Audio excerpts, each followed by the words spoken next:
WLNS is here for you with 6 News at 6.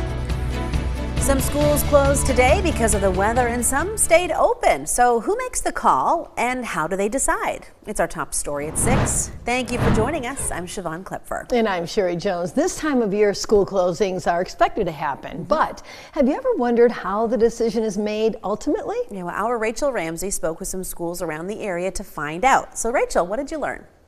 Well, Siobhan, Sherry, superintendents tell me safety is obviously the #1 priority, so snow days will happen. They only want to call one if they absolutely have to, though. That's why a final decision can feel so last minute.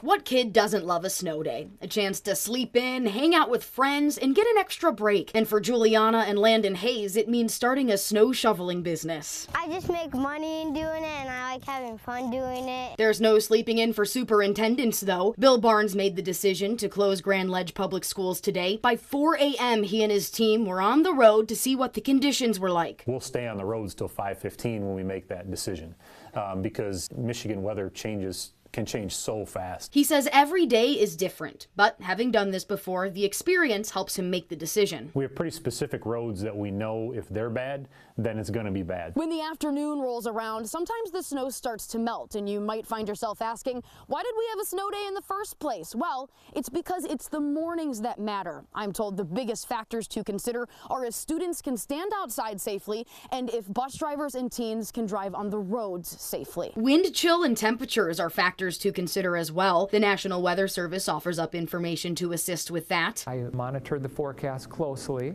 started communicating with the neighboring superintendents and superintendents in neighboring counties as well. The superintendent for Holt Public Schools was driving the roads at 4 this morning as well, but this district did have classes today. Schools in urban areas can end up with a different outcome than more rural schools. Blowing and drifting conditions often play into that. But as a superintendent, you kind of have to be an amateur weatherman.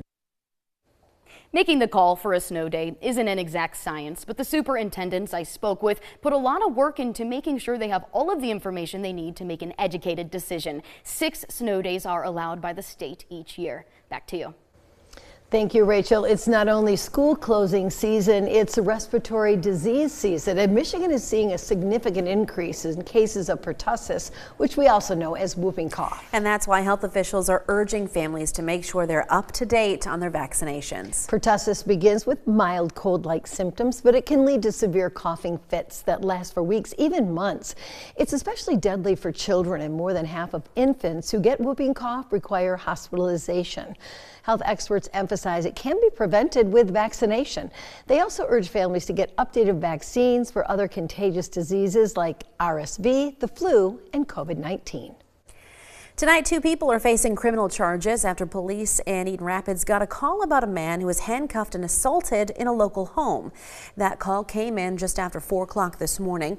Officers responded to the 900 block of Rayburn Street, and when nobody inside would respond, they went into the home because of, quote, grave concern for people inside. Officials say they found 4 people in the home, including a man with injuries to his face. Officers arrested a 47-year-old woman and a 28-year-old man for aggravated domestic violence and unlawful imprisonment. The police chief tells 6 News the victim is the adult son of one of the women inside. In the meantime, in Spring Arbor Township, police arrested a man for allegedly attacking his neighbor with a sword. Take a look. Spring Arbor police were called out just after 5 o'clock yesterday afternoon to the 7,000 block of South Circle Drive. Investigators say the 37-year-old suspect used a sword to smash out all the windows of his neighbor's house, forced the neighbor to the ground, and then jabbed and poked at his chest with the sword.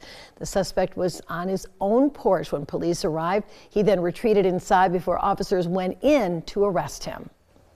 The Democratic-controlled Michigan State Legislature adjourns next week on December 19th, and lawmakers on both sides of the aisle trying to do their best to pass legislation before time is up. Both senators and representatives gathered for a lame duck session at the Capitol today, and Karina Prieto is here for you now with a few key updates.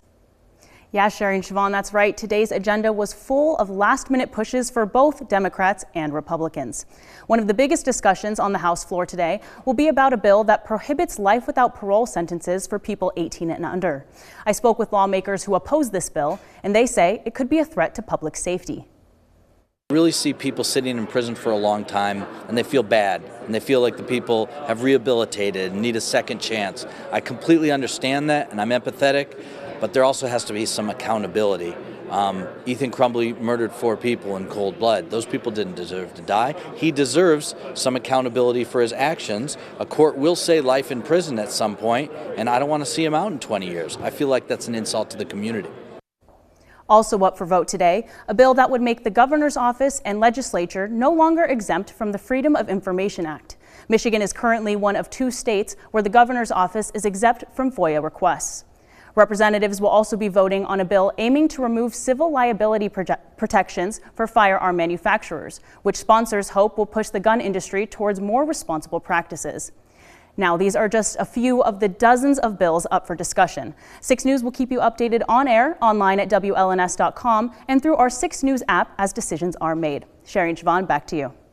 Thank you, Karina. Well, the holiday shopping season is here. Yes, it is. And while you're out there, how about picking something up for kids who might otherwise go without? That would be awesome because it is time for our annual Highfields Toy Drive.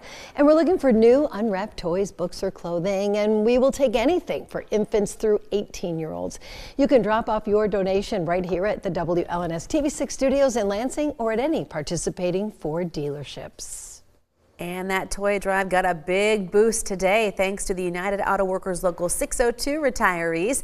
They stopped by 6 News today to deliver a bike and a load of toys for local kids in need. And we want to give them a big thank you. Thank you. And if you would like to donate to the Highfields Toy Drive, it runs through Sunday. It's just one more way that 6 News is here for you. From Storm Tracker 6, this is Weather First, sponsored by Auto Owners Insurance. Simple human sense.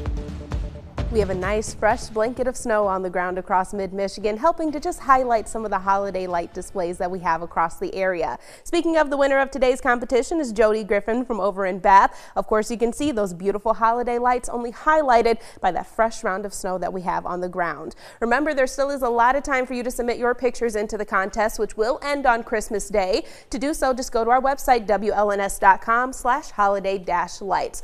Now, while the snow is pretty to look at on the ground right now, as it was falling throughout the overnight hours last night and into early this morning, it came down at a pretty heavy rate. Combine that heavy snowfall with some very gusty conditions, it did significantly reduce visibility across the area, as you can see on this videos that we have from one of our viewers over in DeWitt. Now, also because of those gusty winds, we do have a wide variety of snowfall totals, ranging all the way from 5 inches over in Hastings down to below an inch over in the city of Hillsdale. We're kind of sandwiched right in between here in the Lansing and Jackson area. Satellite and radar shows widespread cloud cover remaining in place. A couple of lake effect flurries for areas north of I-96, but as our winds begin to calm down, those lake effect snow showers should be shutting off. A wider view out shows that we do have a weak system off to our southwest, but other than that, we have a lot of dry weather and a lot of clear conditions to look forward to across the Midwest as well. We will stay cloudy as we go throughout the rest of the overnight hours. That cloud cover will decrease very quickly as we move into the day on Friday, so a lot of sunshine in the forecast, but temperatures by then still going to be below the freezing mark. We will really start to warm things up throughout the day on Saturday. Mostly cloudy conditions will be returning to the area by then, and then our next low pressure system moves in, bringing some widespread rain showers by the time we get into early Sunday morning. Outside right now, slick conditions still going to be possible on the roadways, with temperatures in the mid to low teens across the area. We're at 14 degrees in Lansing, currently feeling like we are at -1 degree, with winds currently at 14 miles per hour coming out of the southwest. Off to our west in Grand Ledge, 14 degrees, a peak wind gust of 29 miles per hour was reported earlier this morning. Over in Jackson, currently feeling like temperatures are at 0 degrees, to winds currently at 10 miles per hour coming out of the southwest, and our final stop in the city of Hillsdale, where temperatures are currently at 13 degrees. As we go throughout the overnight hours, air temperature is going to be very similar to what we started today with, falling down to 9 degrees, but remember, it is going to feel like a slight improvement because those winds are going to be lightening up. Wind chill temperatures, however, still going to be at or just slightly above that 0 degree mark. As we move into the weekend, temperatures rise above freezing. We're pretty close to 50 degrees on Monday with those widespread rain showers still in the area. Some more sunshine will be possible that following weekend, and by then temperatures returning just a little bit closer to average. Reminded today how much I appreciate the 30s, you know, the 30-degree temperatures.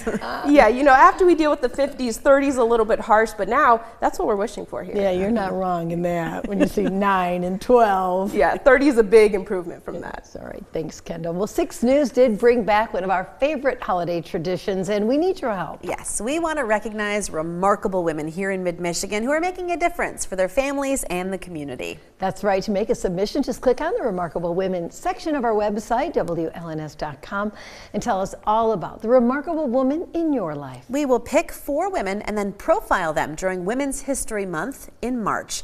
You have until December 20th to nominate someone. Well, coming up on 6 News at 6, leaders from both political parties are working together in Lansing on a new road construction bill. We'll tell you what we know so far after the break. Keep it right here. We're coming right back.